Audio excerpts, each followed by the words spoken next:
Okay, friends. Very good afternoon to all of you. Good afternoon, sir. Good afternoon, sir. Very good afternoon. Okay, now let's start. Today I'm going to start Unit 2, and in Unit 2, one head of income, that is income from house property. Okay. Income from house property. As you know, there are in all 5 heads of income. One is income from salary. Second, income from house property. Third, PGBP, profit and gains from business and profession. Fourth, capital gains. And fifth is income from other source. Okay. So we are going to start second head of income, that is income from house property. Okay. So in income from house property, we start from the charging section. What is chargeable under income from house property? So annual value of a house, what is chargeable? Okay. Annual value of a house property of which SSC is owner is taxable. In house property, in general, what is taxable? Basically, rental value is taxable. Rent is taxable. Suppose you have a house property, and if you let out that house property to any tenant, and that tenant pays rent to you, then that rent is taxable. But the question is, rent is not a certain amount. People may avoid tax by saying that we are not paying rent. And so the government has decided not to tax rent, but to tax annual value of a house property. We'll study what is annual value in detail. Okay. So section 22 is the charging section of house property head. What does it say? Section 22 says that annual value of a house property, annual value, we will discuss what is annual value. Annual value of a house property. So first important thing is annual value of a house property, and thereafter of house property. Okay. Of which SSC is the owner. So 3 important terms are there in the charging section. That is, first annual value of a house property, and then SSC is the owner. So first of all, we will discuss what is house property. तो ये house property क्या होता है, सबसे पहले ये discuss करेंगे. ठीक है. हाउस प्रॉपर्टी क्या होता है, हाउस प्रॉपर्टी का मीनिंग क्या है, क्योंकि इस साइड में टैक्सेबल क्या होगा, इस साइड में टैक्सेबल होगा हाउस प्रॉपर्टी. अब देखते हैं what is house property. House property means any type of civil construction. Any type of civil construction. तो क्या टैक्सेबल है इस साइड में? any type of civil construction. किसी भी तरह का सिविल कंस्ट्रक्शन होगा वो टैक्सेबल है. ये सिविल कंस्ट्रक्शन कैसा हो सकता है? तो रेजिडेंशियल हाउस हो सकता है civil construction. And residential house means any type of house. Residential house, whether it is a hut, small hut, or a bungalow,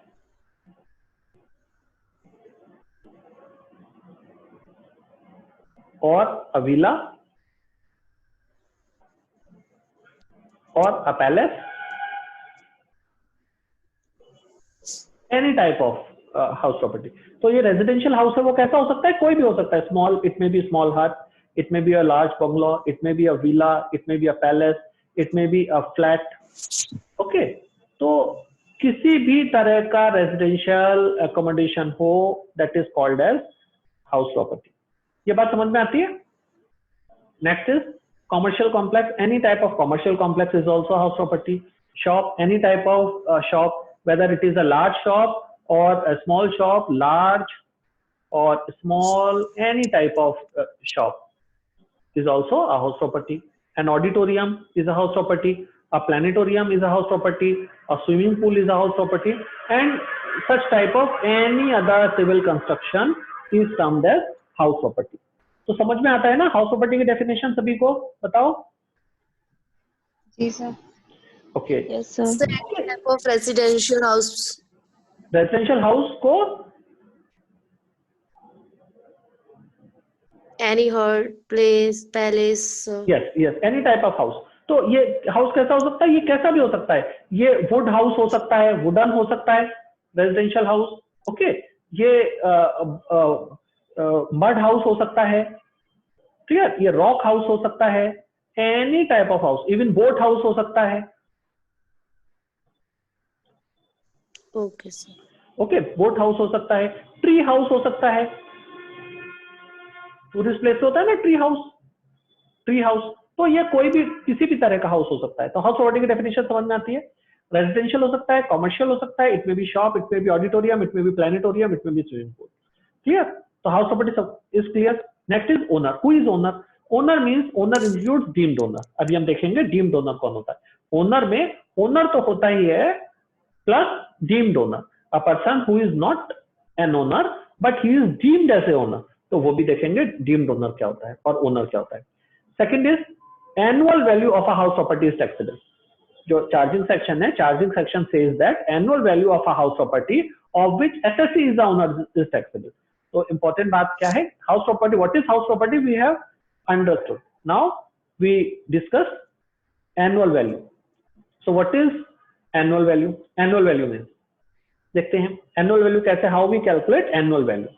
So annual value is taxable, not the rent is only, rent is taxable, annual value is taxable.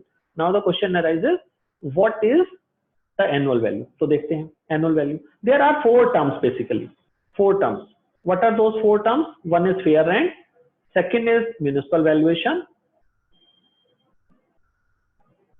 third is standard rent, it is third, and fourth is actual rent.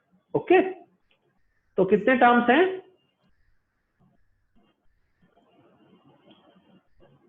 To calculate annual value, there are how many terms? 4 terms. Four terms. Four terms are there. Very good. Okay, there are 4 terms. देखते हैं one by one. What are those 4 terms? One is fair rent. Fair rent means a rent which a house property can fetch in the same locality. Same locality में जो house property को एक rent मिल सकता है उसे fair rent कहते हैं। जैसे देखो आपके कॉलोनी में अगर 2 रूम्स है, 2 BHK एक फ्लैट होता है, तो उसका एक रेंट होता है ना कि हमारी कॉलोनी में 2 BHK फ्लैट 5,000 पे मिल जाएगा, या 10,000 रुपीज मंथली रेंट पे मिलेगा, या 20,000 पे मिलेगा। हर लोकेलिटी का एक रेंट होता है ना, यस और no? Yes, sir. Yes, sir. Yes. जैसे अगर बात करें हम किसी सेंट्रल लोकेशन पे, प्राइम लोकेशन पे, वहां रेट ज्यादा होगा, तो वहां कोई कहेगा 2 BHK फ्लैट रेंट पे मिलेगा 20,000 रुपीज पर मंथ। थोड़ा सा आउटस्कर्ट होगा, आउटसाइड होगा, सिटी के बाहर होगी प्लेस, वहां हो सकता है वही 2 BHK 5,000 रुपीज रेंट पे मिल जाए।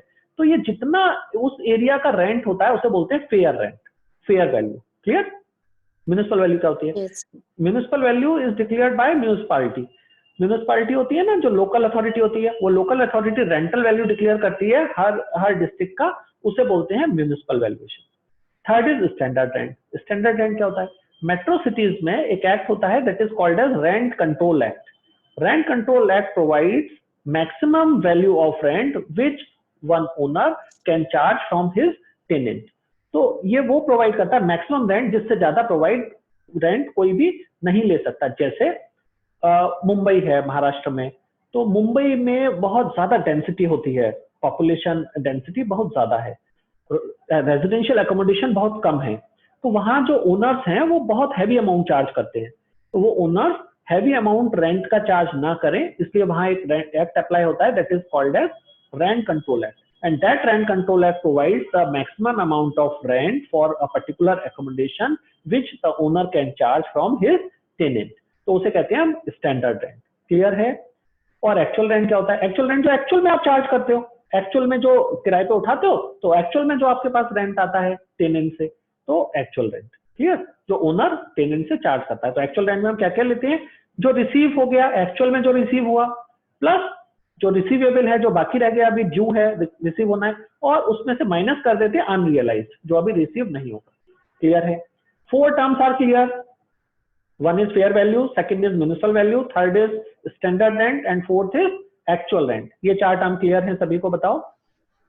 जी सर। थोड़ा एनर्जी के साथ बोला करो। Yes sir means yes sir. Yes sir. Yes good. ऐसे धीरे धीरे। Sir yes sir standard rent और एक्चुअल रेंट दोबारा समझा दो। ओके। स्टैंडर्ड रेंट क्या होता है, बहुत सारे मेट्रो सिटीज में, सभी जगह अप्लाई नहीं होता, मेट्रो सिटीज में अप्लाई होता है।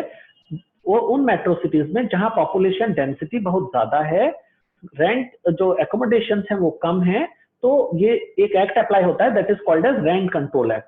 वो रेंट कंट्रोल एक्ट बताता है कि इस अमाउंट से ज्यादा रेंट चार्ज नहीं कर सकते। जैसे विले पार्ले है मुंबई में, या कनॉट प्लेस है, सीपी है दिल्ली में, तो ये लोकेशन पे हर कोई चाहता है कि हमें फ्लैट मिल जाए या शॉप मिल जाए।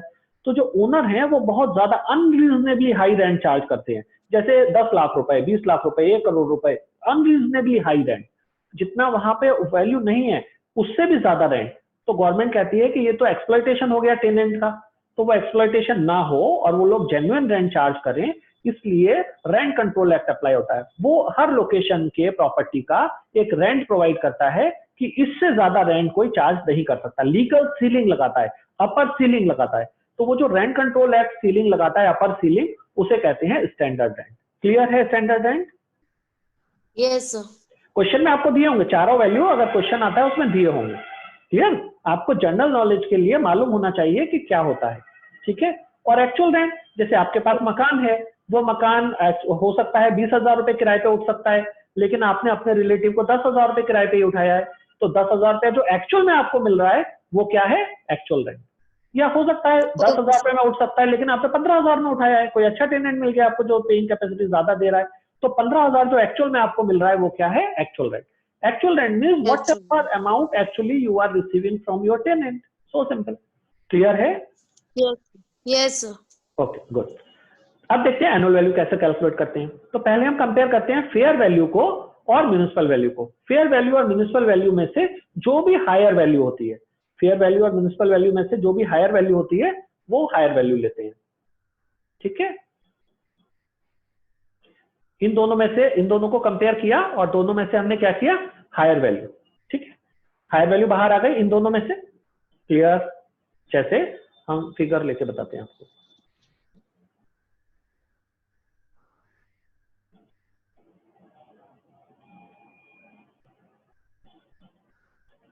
देखो, जैसे ये है 10,000 रुपीज,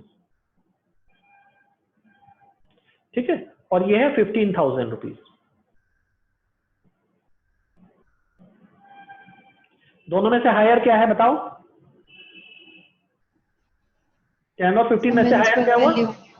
15,000। 15,000। तो यहाँ पे बाहर क्या आ गया? 15,000। क्लियर? तो हमने इन दोनों को कंपेयर किया, जो हायर आया उसे बाहर लिख लिया। ठीक है? उसके बाद स्टैंडर्ड रेंट। स्टैंडर्ड रेंट मान लेते हैं है 20,000। तो स्टैंडर्ड रेंट को और इसे कंपेयर किया, इस 15,000 को और स्टैंडर्ड रेंट को, इन दोनों को कंपेयर किया। ठीक है? इन दोनों में से जो भी लोअर, यहाँ पे क्या है? लोअर, तो दोनों में से जो भी लोअर होगा वो यहाँ लिख लिया। लोअर कितना है? 15,000। पहले हायर को कंपेयर किया, फिर लोअर को कंपेयर किया, 15,000 आ गया। ठीक है ना? यस। उसके बाद स्टैंडर्ड रेंट, ये जो अमाउंट आया 15,000, इस 15,000 को और एक्चुअल रेंट को कंपेयर किया। एक्चुअल रेंट मान लीजिए आप ले रहे हैं 22,000, तो इस 15,000 को और 20,000 को, ये जो 15 है, इस 15,000 को और 20,000 को कंपेयर किया, और इन दोनों में से जो भी highest value I that is 22,000। तो यहां कितनी वैल्यू आ गई? 22,000। क्लियर? इसका मतलब जो एनुअल वैल्यू हो गई वो एनुअल वैल्यू कितनी हो गई? 22,000। समझ गए? Yes sir. ठीक है? देखो सिंपल, हायर लोअर हायर, पहले दो को कंपेयर किया, हायर बाहर ले लिया, फिर जो वैल्यू आई उसे कंपेयर किया स्टैंडर्ड रेंट से, जो वैल्यू लोअर आई लोअर ले लिया, उसके बाद कंपेयर किया एक्चुअल रेंट से, जो वैल्यू हायर आई वो हायर ले लिया। क्लियर है? ऐसे हमारे पास आ गई एनुअल वैल्यू। क्लियर है? ये बहुत टेक्निकल होता है, अगर आप बुक्स में पढ़ेंगे तो 4-5 पेजेस में एक्सप्लेन किया होगा यही प्रोविजन। क्लियर? सेक्शन 23 अप्लाई होता है कैलकुलेशन के लिए, और सेक्शन 20 देखो यहां दिया है, दिखाते हैं आपको सेक्शन। की जो लिस्ट है उनमें से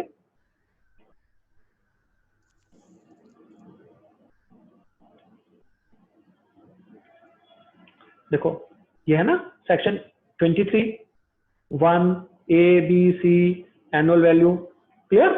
तो जो एनुअल वैल्यू है उसके कैलकुलेशन, फिर एक्सप्लेनेशन। तो ये जो पूरा सेक्शन 23 है ये बताता है एनुअल वैल्यू। और ये जो टैक्स की लैंग्वेज है it is a typical language, वो टेक्निकल लैंग्वेज है, 2-3 पेजेस कवर करती है किसी भी बुक में और कॉम्प्लिकेटेड रहता है। इससे आसान नहीं हो सकता समझाना एनुअल वैल्यू को, क्लियर। आप बुक पढ़ेंगे तो आपको समझ नहीं आएगा एनुअल वैल्यू मीन्स क्या, 2-3 बार की रीडिंग में समझ नहीं आता है स्टूडेंट्स को। क्लियर है स्टूडेंट्स? बेटा क्लियर है annual value? Yes, sir. Yes, sir. देखो फिर से एक बार let us summarise annual value. How we calculate annual value? First we compare fair value and municipal valuation and we take higher amount. दोनों को compare करते हैं, उन दोनों में से जो भी हायर अमाउंट होगा वो लेंगे। उसके बाद जो अमाउंट आएगा उसे स्टैंडर्ड रेंट से कंपेयर करेंगे और जो लोअर वैल्यू होगी वो लोअर वैल्यू लेंगे। फिर कंपेयर करेंगे जो वैल्यू आई उसे एक्चुअल रेंट से और जो हायर वैल्यू होगी वो हायर वैल्यू लेंगे। ऐसे करके जो फाइनली हमारे पास आएगी लास्ट में जो वैल्यू आएगी, जैसे 22,000 आया ना, ये जो फाइनल वैल्यू आएगी वही वैल्यू क्या हो जाएगी, ये वैल्यू हमारी क्या हो जाएगी, एनुअल वैल्यू। क्लियर? चलो Yes, आपको दो टर्म क्लियर हो गए। वन इज, देखो जो हमारी बेसिक डेफिनेशन थी charging section, what does it say? This charging section says that annual value of a house property, what is annual value of a house property, annual value of a house property of which owner is taxable, assessee is the owner is taxable. तो assessee owner हो तो देखो क्या हमने देखा, house property क्या होती है हमने देख लिया, any type of civil structure. Annual value क्या होती है हमने देख लिया। अब क्वेश्चन आता है कि एसएससी इज द ओनर, तो owner means what? Owner includes deemed owner, वो भी देखेंगे अभी एक बात। दूसरा एक्सेप्ट, एक्सेप्ट का मतलब अगर कोई हाउस प्रॉपर्टी है जो आपके बिजनेस या प्रोफेशन में यूज हो रही है वो यहाँ टैक्सेबल नहीं होगी। अगर आपके पास सपोज आपके पास मकान है, एक एक्स्ट्रा मकान है, मान लो 2-3 मकान थे, उनमें से एक मकान आपने क्या किया, शॉप थी या कोई भी मकान था, उसे आपने अपने बिजनेस प्रोफेशन में यूज किया, उसे बिजनेस प्रोफेशन में ट्रांसफर कर दिया, that means you are using that house in your business और प्रोफेशन, तो वहां यूज किया। तो इस हाउस प्रॉपर्टी का tax impact house property head में नहीं आएगा, बिजनेस प्रोफेशन हेड में आएगा। क्लियर? तो बिजनेस प्रोफेशन में क्या होगा, जैसे आपके पास हाउस है कोई, मान लेते हैं सिंपल, यहां देखते हैं, देखो एक हाउस है, ये आपके पास एक हाउस था या शॉप थी, मान लेते हैं ये एक शॉप थी। इस शॉप को आपने क्या किया, आप इसे ले गए अपने बिजनेस और प्रोफेशन में, तो फिर ये हाउस प्रॉपर्टी हेड में ये जो शॉप है जिसे आपने बिजनेस प्रोफेशन में ले गए, ये हाउस प्रॉपर्टी हेड में टैक्सेबल, हाउस प्रॉपर्टी हेड में ये टैक्सेबल नहीं होगी। कहां होगी टैक्सेबल? बिजनेस प्रोफेशन हेड में, वो हम देखेंगे वहां जब बिजनेस प्रोफेशन होगा। तो बिजनेस प्रोफेशन में जाएगी, हाउस प्रॉपर्टी हेड में टैक्सेबल नहीं होगी। क्लियर है? Yes, sir. ओके, आगे देखते हैं। अब देखते हैं definition of owner, meaning of owner. Owner क्या है? तो ओनर का मतलब ओनर तो होता ही है, साथ में डीम्ड ओनर भी ओनर होता है। तो डीम्ड ओनर की डेफिनेशन सेक्शन 27 डिफाइन करता है। डीम्ड ओनर क्या होता है, तो हम डीम्ड ओनर देखते हैं। देखो डीम्ड ओनर, हमने ये सेक्शन है लेकिन हमने शॉर्ट में नोट्स बनाए हुए हैं। ये डीम्ड ओनर का सेक्शन 27 है, जहां पे ओनर नहीं है एक्चुअल में, लेकिन उसे income tax department, income tax act कहता है कि they are also deemed as owner, उन्हें भी ओनर माना जाएगा। वो एक्चुअल में ओनर नहीं है लेकिन फिर भी उन्हें ओनर माना जाएगा। तो देखते हैं किस किस को डीम्ड ओनर, वो एक्चुअल में ओनर नहीं है लेकिन on record legally they are not owner, on record they are not owner, then also income tax act under section 27 says that they will be deemed as owner, उन्हें माना जाएगा owner. Clear है? तो देखें एक बार किस किस को माना जाता है ओनर। यस, पहला फर्स्ट देखो, if a person transfer any house property, एक पर्सन है वो अगर कोई हाउस प्रॉपर्टी को ट्रांसफर करता है, किसे ट्रांसफर करता है, ये पर्सन है मान लेते हैं, एक इंडिविजुअल है, ये इंडिविजुअल क्या करते हैं, एक हाउस प्रॉपर्टी को ट्रांसफर कर देते हैं। किसे ट्रांसफर कर देते हैं? अपने स्पाउस को या फिर माइनर चाइल्ड को। ऐसा क्यों करता है कोई पर्सन? देखो इंडिया में 2 हाउस प्रॉपर्टी जो होती हैं वो सेल्फ ऑक्यूपाइड होती हैं और उनपे टैक्स नहीं लगता। जैसे आपके पास एक प्रॉपर्टी है, सेल्फ ऑक्यूपाइड है, प्रॉपर्टी नंबर 1, दूसरा भी हाउस है, ये सेल्फ ऑक्यूपाइड है, नंबर 2, 2 मकान है, तो इन पे टैक्स नहीं लगता। अभी हम देखेंगे self occupied 2 house property, if they are self occupied यानी आप खुद उसमें रह रहे हैं तो उस पर टैक्स नहीं लगता। इन्होंने क्या किया, एक तीसरा मकान भी खरीद लिया। ठीक है, तो ये दो ही तो एग्जाम करा सकते हैं, तीसरा मकान खरीद लिया, इस पे टैक्स लगेगा, तो इस मकान को इन्होंने क्या किया, इस मकान को अपनी वाइफ के नाम ट्रांसफर कर दिया। वाइफ को क्या कर दिया, ट्रांसफर कर दिया। लीगल ओनर किसे बना दिया, वाइफ को। लेकिन ये जो वाइफ है इन्हें इनएडिक्वेट कंसिडरेशन, इन्हें पैसा नहीं लिया, ये जो कंसिडरेशन नहीं लिया, क्या किया, ट्रांसफर कर दिया। तो इस केस में लीगल ओनर कौन हो गया, इस मकान का लीगल ओनर कौन हो गया, लीगल ओनर तो वाइफ हो गई ना। आप लोग रिस्पॉन्ड करते रहो, वाइफ लीगल ओनर हो गई है ना। कानून में कागजों पे कौन मालिक हो गया, वाइफ हो गई। तो दो मकान इनके पास और एक मकान वाइफ के पास, लेकिन इनकम टैक्स एक्ट कहता है आप ऐसे करके टैक्स बचाओगे, तो हम नहीं मानेंगे। हम क्या मानेंगे, ये जो तीसरा मकान है, पहले मकान के ओनर कौन है, मान लो ये मिस्टर एक्स है, मिस्टर एक्स, और ये कौन है, ये लेडी है मिसेज एक्स। तो ये जो पहला मकान है उसके ओनर भी मिस्टर एक्स, दूसरा मकान है उसके ओनर भी मिस्टर एक्स, और ये जो तीसरा मकान है जो इन्होंने वाइफ के नाम ट्रांसफर कर दिया, उसके भी डीम्ड ओनर कौन माने जाएंगे, उसके डीम्ड ओनर भी मिस्टर एक्स, यानी तीनों मकान के ओनर मिस्टर एक्स ही माने जाएंगे। क्लियर है। सेम काम इन्होंने माइनर चाइल्ड के लिए, इन्होंने क्या किया, बच्चे के नाम, टैक्स बचाने के लिए क्या किया, एक मकान को बच्चे के नाम ट्रांसफर कर दिया बिना पैसे लिए। छोटा बच्चा था माइनर, 18 साल से कम का, उसके नाम ट्रांसफर कर दिया, तो भी क्या माना जाएगा, तो भी वो, मान लो इनके पास एक फोर्थ मकान और था, मान लेते हैं, ठीक है, इनके पास एक फोर्थ मकान और था, ये कौन सा था, फोर्थ हाउस प्रॉपर्टी। इसे इन्होंने क्या किया, जो फोर्थ मकान है इसे इन्होंने ट्रांसफर कर दिया, किसे, अपने माइनर छोटे से, देखो इसका साइज भी छोटा है ना, छोटे बच्चे को ट्रांसफर कर दिया। तो ये जो छोटे बच्चे को ट्रांसफर कर दिया, फोर्थ मकान के लिए भी ओनर कौन माना जाएगा, मिस्टर एक्स ही मालिक माने जाएंगे, बच्चा नहीं माना जाएगा। क्लियर है, समझ गए, क्लियर। लेकिन इसके कुछ एक्सेप्शन है, दो एक्सेप्शन है, दो केस में ये डीम्ड जो प्रोविजन है, डीमिंग फिक्शन अप्लाई नहीं होगा। पहला, अगर हस्बैंड वाइफ है और वो लिव अपार्ट कॉन्ट्रैक्ट है दोनों के बीच में, लिव अपार्ट कॉन्ट्रैक्ट में रहते हैं, दोनों अलग अलग रहते हैं। लिव अपार्ट कॉन्ट्रैक्ट क्या होता है, जैसे हस्बैंड वाइफ थे, इन्होंने क्या किया, हस्बैंड वाइफ ने डाइवोर्स की एप्लीकेशन दी, ठीक है, ये हस्बैंड थे और ये वाइफ हैं, ठीक है, लंबे लंबे बाल हैं इनके वाइफ के, तो वाइफ हस्बैंड दोनों, तो इन्होंने क्या किया, डाइवोर्स की एप्लीकेशन दी। तो डाइवोर्स की एप्लीकेशन के समय जो कोर्ट है वो फैमिली कोर्ट ऑर्डर करता है कुछ समय तक आप लिव अपार्ट, अलग अलग रहो 1 साल तक, ठीक है, उसके बाद डाइवोर्स देंगे। तो 1 साल तक लिव अपार्ट कॉन्ट्रैक्ट हुआ दोनों के बीच में कि हम अलग अलग रहेंगे, ऐसा कॉन्ट्रैक्ट है। तो फिर इन्होंने वाइफ के नाम अगर ट्रांसफर किया कोर्ट ऑर्डर से कोई मकान, तो फिर वो वाइफ का ही माना जाएगा। क्लियर है, अगर ऐसा केस होगा तो वाइफ का ही माना जाएगा लिव अपार्ट में। समझ गए जी सर। कोर्ट ने कहा कि आपके पास 5 मकान है, एक मकान वाइफ अलग रहेगी, तो वो रहेगी कहाँ, लिव अपार्ट कॉन्ट्रैक्ट हो रहा है 1 साल के लिए, हम कह रहे हैं वाइफ को अलग रखो, तो 1 साल तक वाइफ अलग रहेगी, तो कहाँ रहेंगी, उनके पास मकान नहीं है, तो एक मकान उनके नाम ट्रांसफर करो। तो एक मकान इन्होंने वाइफ के नाम ट्रांसफर कर दिया कोर्ट के ऑर्डर से, तो ऐसा किया तो फिर वो जो मकान है वो वाइफ का ही माना जाएगा, डीमिंग फिक्शन अप्लाई नहीं होगा। क्लियर है। सेकंड, मैरिड डॉटर, अगर माइनर है, ध्यान से देखो, माइनर है और मैरिड डॉटर है, माइनर कौन है, जैसे एज 17 ईयर्स की एज है और मैरिड डॉटर है ना, उसकी मैरिज हो जाती है। आप कहोगे कि मैरिज तो अलाउ नहीं है 18 से कम, है ना, a girl is not eligible to get marriage before 18 years of age. तो मान लो इलीगल मैरिज कर दी, तो भी मैरिज तो वैलिड होती है, एक बार हो जाए तो फिर वैलिड होती है मैरिज, है ना, मैरिज को सेपरेट नहीं कर सकते, पनिशमेंट होता है वो अलग बात है, ठीक है। तो अगर माइनर मैरिड डॉटर है, उसके नाम में अगर कोई मकान ट्रांसफर किया तो वो डॉटर का ही माना जाएगा, वहां डीमिंग फिक्शन अप्लाई नहीं होगा। समझ गए, यस सर।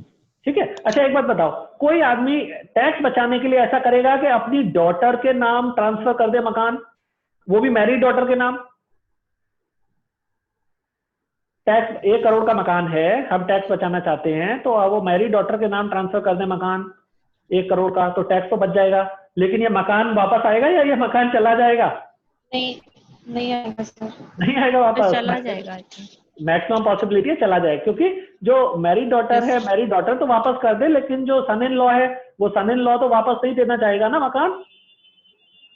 तो गवर्नमेंट ने कहा कि अगर ऐसी सिचुएशन है तो फिर, क्योंकि जनरली कोई करता ही नहीं है ऐसा बहुत रेयर होता है कि कोई टैक्स सेव करने के लिए मैरिड डॉटर के नाम मकान ट्रांसफर करे, तो करता ही नहीं है। लेकिन अगर फिर भी करे तो वो उसी का मकान माना जाएगा। समझ गए ना, अगर कर भी दे ऐसा तो भी वो मकान माइनर डॉटर का ही माना जाएगा, डीमिंग फिक्शन अप्लाई नहीं होगा। क्लियर है? सेकंड देखते हैं, सेकंड एक्सेप्शन। सेकंड एक्सेप्शन यानी डीम्ड ओनर इम्पार्टेबल एस्टेट। ध्यान से देखो, अगर मान लेते हैं कि 4 5 ये ऐसे करके 1 2 3 4, ये 4 ब्रदर्स थे, है ना, 4 ब्रदर्स थे, तो इनका जो प्रॉपर्टी थी बहुत सारी, वो सारी प्रॉपर्टी क्या हुई, सारी प्रॉपर्टी का डिस्ट्रीब्यूशन हो गया, डिस्ट्रीब्यूट हो गई प्रॉपर्टी, और किसी को बंगला मिला, किसी को पैलेस मिला, किसी को शॉप मिली, किसी को कॉमर्शियल, सब डिस्ट्रीब्यूट हो गया, है ना। लेकिन एक चीज ऐसी थी इनकी कंबाइंड प्रॉपर्टी में, सपोज फादर की डेथ के बाद डिस्ट्रीब्यूशन हुआ, वो क्या था, ये क्या दिख रहा है आपको कंस्ट्रक्शन स्ट्रक्चर, ये स्ट्रक्चर क्या दिख रहा है, ये टेम्पल। अरे वाह, गुड, टेम्पल। तो ये क्या है, टेम्पल। तो सपोज इनके पास टेम्पल भी था एक, और ये जो टेम्पल था वो टेम्पल का डिस्ट्रीब्यूशन हो सकता है क्या, बंटवारा हो सकता है क्या? No sir. नहीं, टेम्पल का डिस्ट्रीब्यूशन नहीं हो सकता, इसे बोलते हैं इम्पार्टेबल एस्टेट, ऐसे एस्टेट जिसका बंटवारा नहीं हो सकता। तो इसके केस में क्या होगा कि कोई भी ओनर नहीं है, इसका लीगल ओनर कोई भी नहीं है ना, या सारे लोग ओनर है, मान लेते हैं, या तो कोई भी नहीं है, 4 के 4 सारे ब्रदर्स ओनर है। तो ये जो चारों भाई ओनर हैं, तो फिर टैक्स कौन पे करेगा, अगर इसे किराए पे उठाया और सपोज टैक्स रेंट आ रहा है तो टैक्स कौन पे करेगा? तो गवर्नमेंट कहती है कि जो भी पर्सन होगा जिसके पोजीशन में होगा ये, उसे डीम्ड ओनर माना जाएगा। वो कहेगा मैं अकेला ओनर नहीं हूं, 4 लोग ओनर हैं, चारों भाई ओनर हैं, तो भी उसे क्या माना जाएगा, जिसके पोजीशन में होगा उसे डीम्ड ओनर माना जाएगा। क्लियर है ये बात? समझ गए? तो गवर्नमेंट टैक्स जो इनकम टैक्स ऑफिसर है वो किससे टैक्स वसूल लेगा, वो सारा टैक्स उसी से वसूल लेगा जिसके पोजीशन में है। ठीक है, वो ये नहीं कह सकता कि मैं तो ओनर नहीं हूं, तो उसे क्या माना जाएगा, डीम्ड ओनर माना जाएगा। क्लियर? अब देखते हैं next, third exception, cooperative society. ध्यान से देखो, हमने एक मैप बनाया हुआ है, एक कोऑपरेटिव सोसाइटी, सपोज 50 मेंबर्स थे, 50 मेंबर्स, 50 लोगों के पास, सबके पास मान लेते हैं सबके पास 1 करोड़ रुपए थे। सबने कहा हम बड़ा मकान बनाना चाहते हैं 1 करोड़ रुपए में, लेकिन खुद बनाएंगे तो बहुत मुश्किल रहेगा, बहुत बड़ा मकान नहीं बन पाएगा। तो इन्होंने क्या किया, एक कोऑपरेटिव हाउसिंग सोसाइटी बनाई, और सबने 1 करोड़ कंट्रीब्यूट किया। तो अगर सब लोग 1 करोड़ कंट्रीब्यूट करेंगे 50 लोग, तो कितना पैसा आ जाएगा, 50। तो टोटल पैसा कितना हो जाएगा, 50 करोड़। इन लोगों के पास 50 करोड़ रुपीज आ गया। 50 करोड़ से इन्होंने देखो ये लैंड परचेज किया, ये पूरा लैंड है ना यहाँ तक का, ये पूरा लैंड परचेज किया, और 50 यूनिट्स उस पर मकान बनाए बड़े। कोऑपरेटिव सोसाइटी जो लैंड है वो किसने परचेज किया, कोऑपरेटिव सोसाइटी ने परचेज किया, ठीक है, और उस पर हाउस बनाए। कितने हाउस बनाए, 50, और सभी मेंबर्स को एक एक हाउस दे दिया। क्वेश्चन ये राइज, जो जमीन थी, ये जो जमीन थी, इस जमीन का लीगल ओनर कौन है, who is the legal owner of this land?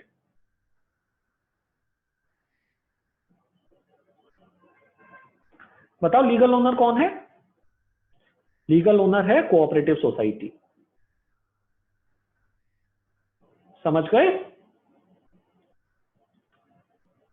Legal देखो, जैसे 50 लोग थे, सबके पास 1-1 करोड़ रुपए थे, सब बड़ा बंगला बनाना चाहते थे, तो उन्होंने कहा अगर हम लोग सब साथ में आ जाएं और एक कोऑपरेटिव हाउसिंग सोसाइटी बना लें और एक साथ मिलके 50 करोड़ रुपए से जमीन खरीदें, सोसाइटी जमीन खरीदे, उस जमीन पे 50 यूनिट बनाए और एक एक यूनिट सब लोग ले लें, एक एक बंगला, तो ज्यादा अच्छा बंगला बन जाएगा, ज्यादा अच्छा कंस्ट्रक्शन हो जाएगा।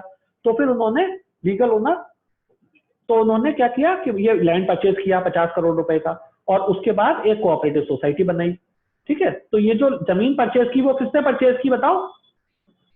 जमीन परचेज की सोसाइटी, कोऑपरेटिव सोसाइटी ने। तो इस जमीन का मालिक कौन है, कोऑपरेटिव सोसाइटी। उन्होंने उस पर बंगले बनाए और फिर एक एक बंगला सबको अलॉट कर दिया। अलॉट क्या कर दिया, उन्हें मेंबर बना लिया, सारे 50 लोग मेंबर बन गए और हर मेंबर को एक एक बंगला अलॉट कर दिया। तो लीगल ओनर कौन है, लीगल ओनर तो कोऑपरेटिव सोसाइटी है ना। जी सर। लेकिन इनकम टैक्स, तो इनकम टैक्स डिपार्टमेंट अगर इन 50 ओनर्स ने मान लो किराए पे उठा दिया ये सारे बंगला, तो इनकम टैक्स डिपार्टमेंट जाएगा टैक्स मांगने। ये बंगला मान लो फर्स्ट है, वो मिस्टर एक्स का है, मिस्टर एक्स का, ये वाई का है, ऐसे अलग अलग ये बंगला किराए पे उठा दिया उन्होंने, तो इनकम टैक्स डिपार्टमेंट टैक्स मांगने जाएगा तो ये कहेंगे मैं तो ओनर ही नहीं हूँ, देख लो रिकॉर्ड पे, ओनर तो कौन है, कोऑपरेटिव सोसाइटी, जाओ उससे मांगो। ठीक है, तो हर कोई टैक्स नहीं देगा, ये कहेगा मैं तो नहीं दूंगा क्योंकि मैं ओनर नहीं हूँ। तो इनकम टैक्स डिपार्टमेंट ने कहा नहीं, इनकम टैक्स एक्ट में सेक्शन 57 में एक डीमिंग फिक्शन लगाया, और वो डीमिंग फिक्शन में क्या कहा, मिस्टर एक्स तुम ही माने जाओगे मालिक, तुम एक्चुअल में मालिक नहीं हो, लीगल ओनर नहीं हो, लेकिन फिर भी तुम ही मालिक माने जाओगे। तो ये जो सारे मेंबर है अपने अपने फ्लैट के, अपने अपने बंगला के, ये क्या माने जाएंगे, मालिक माने जाएंगे। समझ गए? जी सर। ठीक है, Yes, sir. नेक्स्ट देखिए। देखो 2 और टॉपिक रह गए, टाइम भी कम है हमारे पास, देखते हैं आज कंप्लीट हो जाएगा। सेक्शन 53A ऑफ टोपा। टोपा क्या होता है? ट्रांसफर ऑफ प्रॉपर्टी एक्ट, है ना। देखो जो ट्रांसफर होता है प्रॉपर्टी का, ट्रांसफर से रिलेटेड इंडिया में 2 एक्ट होते हैं। एक एक्ट होता है टोपा और एक होता है सोगा। देखो क्या होता है, ट्रांसफर ऑफ प्रॉपर्टी एक्ट, और एक होता है सोगा, सेल्स ऑफ गुड्स एक्ट। तो जो भी मूवेबल प्रॉपर्टीज होती हैं, मूवेबल प्रॉपर्टीज पे एक्ट अप्लाई होता है सेल्स ऑफ गुड्स एक्ट, और इमूवेबल प्रॉपर्टीज के ट्रांसफर पे अप्लाई होता है ट्रांसफर ऑफ प्रॉपर्टी एक्ट। इस ट्रांसफर ऑफ प्रॉपर्टी एक्ट में क्या होता है? 53A। वो 53A क्या कहता है कि पार्ट ट्रांसफर।